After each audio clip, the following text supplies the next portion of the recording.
بسم الله الرحمن الرحيم ബിസ്മില്ലാഹി അള്ളാഹുവിന്റെ നാമത്തിൽ. അർ റഹ്മാനി പരമകാരുണികൻ, അർ റഹീം കരുണാനിധി. പരമകാരുണികനും കരുണാനിധിയുമായ അള്ളാഹുവിന്റെ നാമത്തിൽ.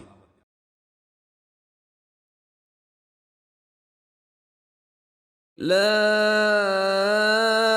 أقسم بهذا البلد വചനം 1. ലാ ഉഖ്സിമു, ഞാൻ സത്യം ചെയ്തു പറയുന്നു, ബിഹാദൽ ബലദ്, ഈ രാജ്യം കൊണ്ട്, ഈ രാജ്യത്തെ കൊണ്ടു ഞാൻ സത്യം ചെയ്തു പറയുന്നു.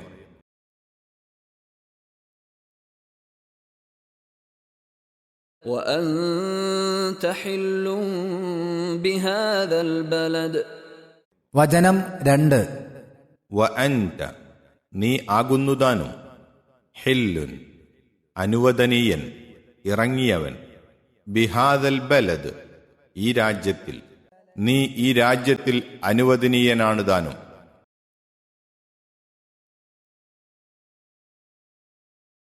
ووالد وما ولد വചനം 3.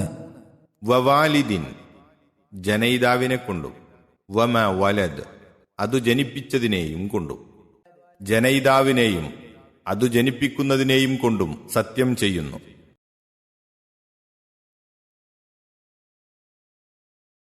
لقد خلقنا الإنسان في كبد വചനം 4. ലഖദ് ഖലഖ്ന, തീർച്ചയായും നാം സൃഷ്ടിച്ചിരിക്കുന്നു, അൽ ഇൻസാന, മനുഷ്യനെ, ഫീ കബദ്, ക്ലേശത്തിലായിട്ട്, ബുദ്ധിമുട്ടിലായി, തീർച്ചയായും മനുഷ്യനെ ക്ലേശത്തിലായിക്കൊണ്ടു നാം സൃഷ്ടിച്ചിരിക്കുന്നു.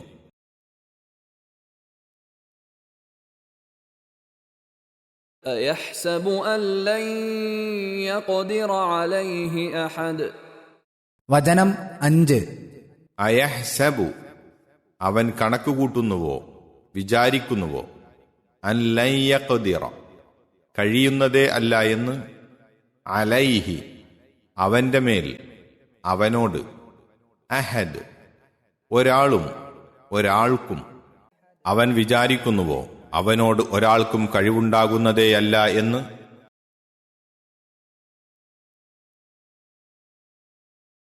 يقول أهلكت مالا لبدا വചനം 6. യഖൂലു, അവൻ പറയുന്നു, അഹ്ലക്തു, ഞാൻ നശിപ്പിച്ചു, മാലൻ, ധനം, സ്വത്ത്, ലുബദ, അട്ടിയായി, മേൽക്കുമേൽ, വളരെ. അവൻ പറയുന്നു, ഞാൻ മേൽക്കുമേൽ വളരെയധികം ധനം ചിലവാക്കി നശിപ്പിച്ചുവെന്ന്.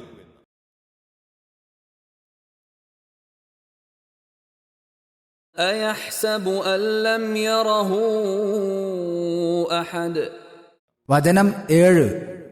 അയഹ്സബു, അവൻ വിചാരിക്കുന്നോ, അല്ലം യറഹു, അവനെ കണ്ടിട്ടില്ലെന്ന്, കാണുന്നില്ലെന്ന്, അഹദുൻ, ഒരാളും, അവൻ വിചാരിക്കുന്നുവോ, അവനെ ഒരാളും കാണുന്നില്ലെന്ന്.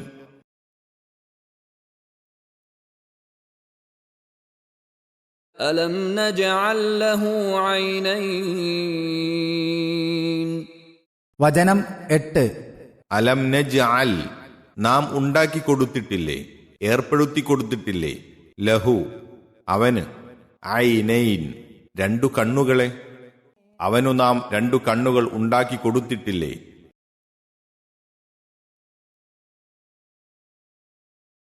ولسانا وشفتين വചനം 9. വലിസാനൻ, ഒരു നാവും, വശഫതൈൻ, രണ്ടു ചുണ്ടും, അധരങ്ങളും, ഒരു നാവും രണ്ടു ചുണ്ടുകളും കൊടുത്തിട്ടില്ലേ.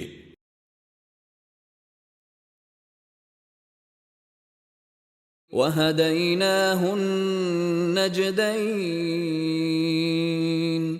വചനം 10. വഹദൈനാഹു, നാം അവന് കാട്ടിക്കൊടുക്കുകയും ചെയ്തു, മാർഗദർശനം നൽകുകയും ചെയ്തു. അന്നജ്ദൈൻ, രണ്ട് പൊന്തി നിൽക്കുന്ന വഴികൾ, ഉയർന്നു നിൽക്കുന്ന വഴികൾ. തെളിഞ്ഞു കാണുമാറ് പൊന്തി നിൽക്കുന്ന 2 വഴികൾ അവനു നാം കാട്ടിക്കൊടുക്കുകയും ചെയ്തിരിക്കുന്നു.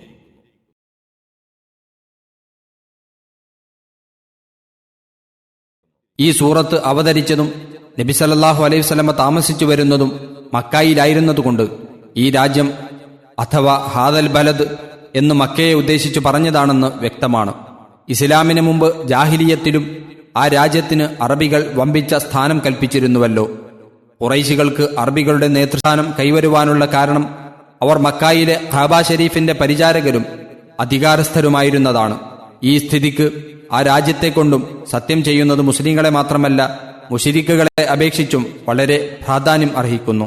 അടുത്തതായി ജനയീതാവിനെ കൊണ്ടും അതു ജനിപ്പിച്ചതിനെക്കൊണ്ടും സത്യം ചെയ്തിരിക്കുന്നു. ജനയിതാവ് എന്ന് അർത്ഥം കൽപ്പിച്ച വാലിദ് എന്ന വാക്ക് മാതാവിനും പിതാവിനും ഉപയോഗിക്കാവുന്നതാണ്. മാതാവിനെ പ്രത്യേകം ഉദ്ദേശിക്കുമ്പോൾ അതിൽ സ്ത്രീലിംഗ ചിഹ്നം ചേർത്ത് വാലിദത്ത് എന്നും പറയപ്പെടും. മനുഷ്യന്റെ മാത്രമല്ല ഇതര ജീവികളുടെ ജനയിതാക്കൾക്കും വ്യക്തികളുടെ മാത്രമല്ല സമൂഹത്തിന്റെ ജനയിതാക്കൾക്കുമെല്ലാം ഉപയോഗിക്കാവുന്ന വാക്കാണത്. ആ നിലക്ക് നോക്കുമ്പോൾ മനുഷ്യപിതാവിന്റെയും മനുഷ്യ സമുദായത്തിന്റെയും അല്ലെങ്കിൽ മറ്റെല്ലാ സമുദായങ്ങളുടെയും അവയുടെ ജനയിതാക്കളുടെയും ഉത്ഭവം, വളർച്ച, വികസനം, പെരുപ്പം ആദിയായവയിൽ അടങ്ങിയ ദൃഷ്ടാന്ത രഹസ്യങ്ങളിലേക്ക് ശ്രദ്ധ ക്ഷണിക്കുന്നതാണ് ഈ സത്യവാചകം എന്നു കാണാം. 1-ാം വചനത്തിൽ മക്കയെക്കൊണ്ടുള്ള സത്യത്തിന് ഒരു ഉപാധിയെന്നോണം 2-ാം വചനത്തിൽ നീ ഈ രാജ്യത്തിൽ അനുവദനീയനാണ് എന്നു പറഞ്ഞതിനെപ്പറ്റി അല്പമൊന്ന് വിവരിക്കേണ്ടതുണ്ട്.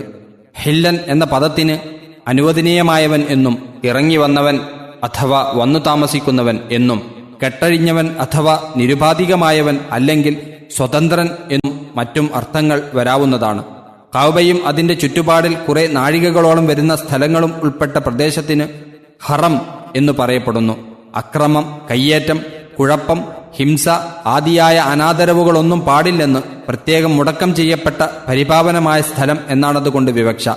ഈ പദത്തിന് വിപരീതമെന്ന നിലക്ക് ഹറമല്ലാത്ത സ്ഥലം എന്ന അർത്ഥത്തിലും നിഷിദ്ധം എന്ന അർത്ഥത്തിലുള്ള ഹറാമിന്റെ വിപരീതമെന്ന നിലക്ക് അനുവദനീയമായത് എന്ന അർത്ഥത്തിലും ഹില്ലൻ എന്ന പദം ഉപയോഗിക്കപ്പെടാറുണ്ട്. അതുകൊണ്ട് ഈ വചനത്തിന് താഴെ കാണുന്ന 1-ലധികം വ്യാഖ്യാനങ്ങൾ നൽകപ്പെട്ടു കാണാം. 1. ഈ രാജ്യത്തെക്കൊണ്ട് ഞാൻ സത്യം ചെയ്തു പറയുന്നു, അതിന്റെ പരിപാവനത്വവും അലംഘനീയതയും പ്രസിദ്ധമാണ്. എങ്കിലും നിനക്ക് അഥവാ നബിക്ക് ഒരിക്കൽ അവിടം അനുവദിക്കപ്പെട്ടു തരുന്നതാണ്. അഥവാ ഒരവസരത്തിൽ അതിന്റെ അലംഘനീയ പരിധിയിൽ നിന്ന് നിനക്ക് ഒരു ഇളവ് ലഭിക്കുവാൻ പോകുന്നുണ്ട്. ഇതാണ് പല മഹാന്മാരും സ്വീകരിച്ച ഒരു വ്യാഖ്യാനം.